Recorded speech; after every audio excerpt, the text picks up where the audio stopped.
আর এরই মধ্যে একটা ব্রেকিং নিউজ দিয়ে আপনাদেরকে, ভোটের মুখে কয়লা কাণ্ডে এবার অ্যাকশনে ইডি। কয়লা চুরি ও পাচারের নয়া মামলায় 8 ব্যবসায়ীকে তলব করা হয়েছে।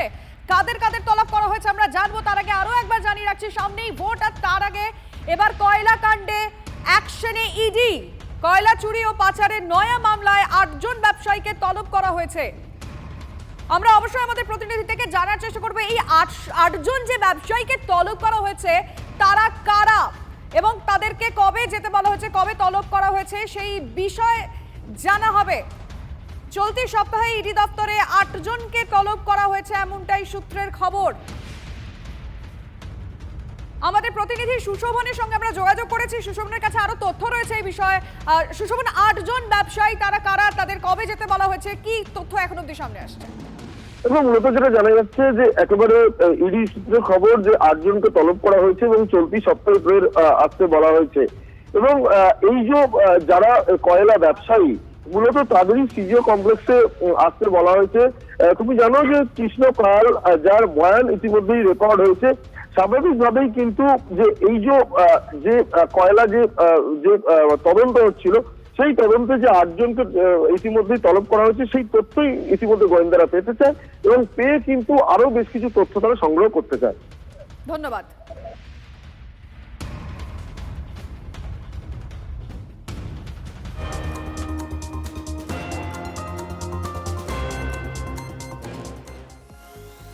কথায় আছে সব তীর্থ বারবার, গঙ্গাসাগর একবার। রাত পোহালেই মকর সংক্রান্তি, ভোর থেকেই শুরু পুণ্য স্নান। গঙ্গাসাগরে মহেন্দ্র খানের চূড়ান্ত কাউন্টডাউন শুরু হয়েছে। চলুন ছবিটা দেখাই আপনাদেরকে। আমাদের রিপোর্টার শুভেন্দু একেবারে রয়েছে গঙ্গাসাগরের এই মুহূর্তে, ছবিটা দেখাবে বলে। শুভেন্দু, দেখো আমি এই মুহূর্তে দাঁড়িয়ে রয়েছি একেবারে গঙ্গাসাগরের 1 নম্বর স্নানঘাটে।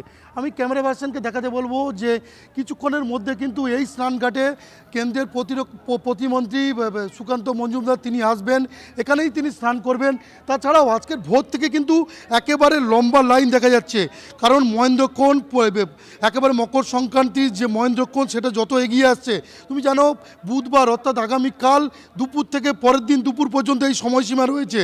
ফলে কলকাতার বাবুঘাট থেকে কাকদ্বীপের লর্ড নম্বর 8 সাগর মেলা স্পেশাল বাস দীর্ঘ লাইন রয়েছে 117 নম্বর জাতীয় সড়ক জুড়ে। কাকদ্বীপের লর্ড নম্বর 8 থেকে সাগরের কচিবেড়িয়ার জেটিঘাটের মাথায় একেবারে কিন্তু মানুষের লম্বা লাইন।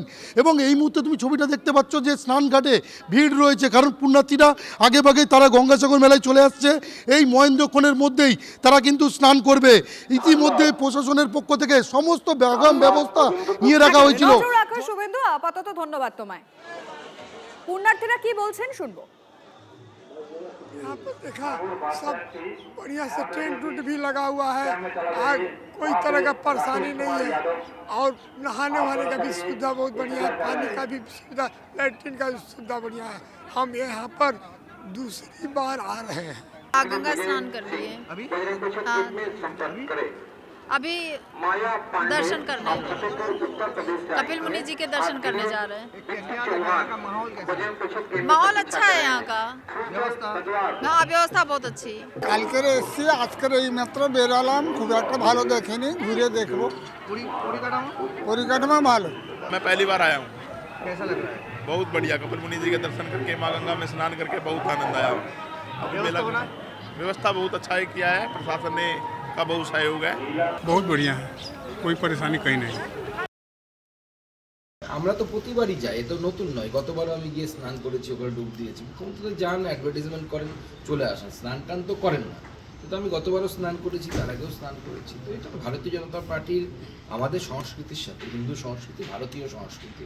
এই ভারতীয় সংস্কৃতি হাজার হাজার বছর ধরে সবাই চলছে। বাংলার কত সাহিত্য রচনা হয়েছে গঙ্গাসাগর মেলার ওপরে, সতীর্থ বারবার, গঙ্গাসাগর একবার। বাঙালিকে তো গঙ্গাসাগর ছাড়া ভাবা যায় না। আমরা বিশ্বাস করি যে ভারতবর্ষের যে বিরাট সমাজ তারই একটা অংশ হচ্ছে বাঙালি সমাজ, যার 12 মাসে 13 পার্বণ। গঙ্গাসাগরে গিয়ে অসুস্থ আরো একজনকে এয়ারলিফট করে আনা হলো কলকাতায়। হৃদরোগে আক্রান্ত উত্তরপ্রদেশের 55 বছর বয়সী রমেশ চন্দ্র। মেলা থেকে জরুরি পরিষেবায় এয়ার অ্যাম্বুলেন্স করে আনা হয় তাকে।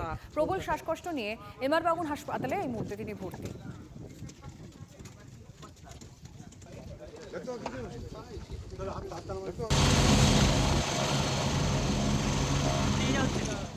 Bangur hospital, MR Bangur.